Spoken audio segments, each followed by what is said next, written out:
each other to develop real-world skills that improve school culture by making community connections. Hi, my name is Taylor Clark, and I am here interviewing my grandfather, Mr. David Lindloff, about his job as an investigator for the Preble County's Coroner's Office. So, how long have you been doing this profession? I started out as a deputy sheriff in 1974, and I worked as a deputy until 1984, where I became a detective in the Preble County Prosecutor's Office.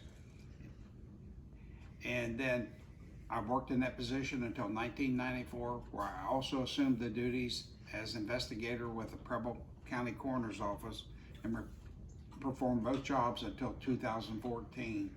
In 2014, I retired as a law enforcement officer.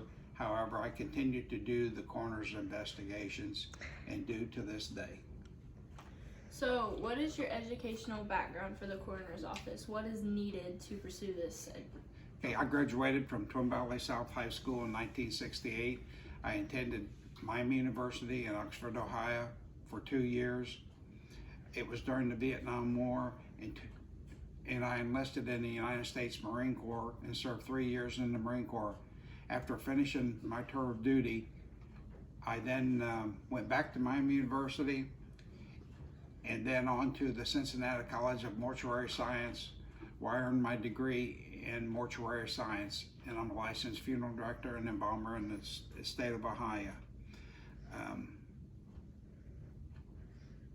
I then, at the same time, right after mortuary school, I attended the Montgomery County Police Academy and graduated from the Montgomery County Police Academy in approximately 1975. After that, over the last 40 years, I've attended numerous continuing education conferences all over the United States and have traveled extensively over the United States until the present time. So, what are your duties as a coroner investigator? The coroner's investigator and the Preble County Coroner's main job is to determine the mode and manner of death. And that includes death scene investigation, making notification next of kin, attending autopsies, preparation of death certificates, and dealing with family members at the time where they have tragically lost one of their loved ones. And this is especially true when someone dies as a young person that has died in a sudden or violent death. It's just one of the tough things about being an investigator in the prosecutor's office, in the coroner's office. So, after you go and you're with the bodies and everything, and you send it away to get an autopsy, who takes care of that? We contract with the Miami Valley Regional Crime Lab and Montgomery County Coroner's offices to do our autopsy. The Montgomery County Coroner's Office, they contract with 41 counties. That means they do the autopsies for 41 surrounding counties, and they have approximately 9 forensic pathologists that do the autopsies, and that's the only job that these doctors have. It's just like you see on TV, like CSI and those shows. It's a forensic autopsy, and usually I'm present when it's one of our Preble County cases. I am present during the autopsy, and some point after, when the report's ready from Montgomery County, we will consult with the Preble County Coroner and the pathologist that performed the autopsy, and we will determine what the mode and manner of death is so that we can complete the death certificate. So, what does your work schedule look like as a coroner's investigator? The way we have it set up here, there's 2 investigators in the Preble County Coroner's Office, and we work 7 days on, and that during those 7 days, that's 24 hours a day. And during your 7 days, that means, we can go on about our normal life, but we have to be ready to respond at any time. For the one thing, that when something happens, they can't do anything at the scene of a homicide, suicide, traffic accident, or sudden death. They can't do anything until the coroner's office arrives and takes charge of the body and the surrounding area. So, what is the worst part and the best part about your job? Naturally, the worst part is, I figured over the 40 years that I've done this, I probably made between 300 and 400 death notifications.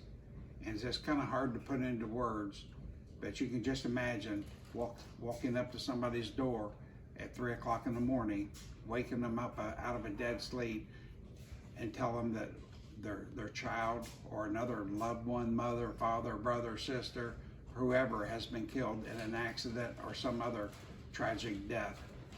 And that's the toughest part, is making notifications. I've often said that the last notification that I've made was just as hard as the first one. And I have always said that if I ever get used to making death notifications, it's time to quit. So, what is the best part about being a coroner investigator? Probably the best part is that you're able to help families at a time when they're at a low point in their life, when they've lost a loved one.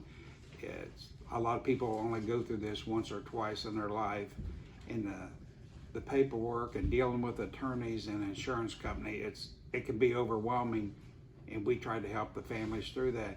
We even have families that come in. One of the processes of scene investigation is we take numerous photographs. We'll have families come in months later, and sometimes even years later, saying that they need to see the photographs in order to have closure. And some people have especially if it's a violent death, especially if it's a suicide, some families have trouble accepting this, and some of them never do accept it. Would you encourage this job for anyone else? Yes, somebody that's interested in forensic sciences, not only a job as an investigator, but working in a crime lab, it can be a very positive and rewarding job, because once again, this is how cases get solved and crimes get solved, by people that work in the labs like this. And it's not like you see on TV. When you go to an autopsy, there might be 6 people working around the body. Somebody's taking fingerprints. Somebody's taking swabs from different places. Somebody's taking blood samples. And then at some point they actually do the operation and open the person up and start examining all the organs.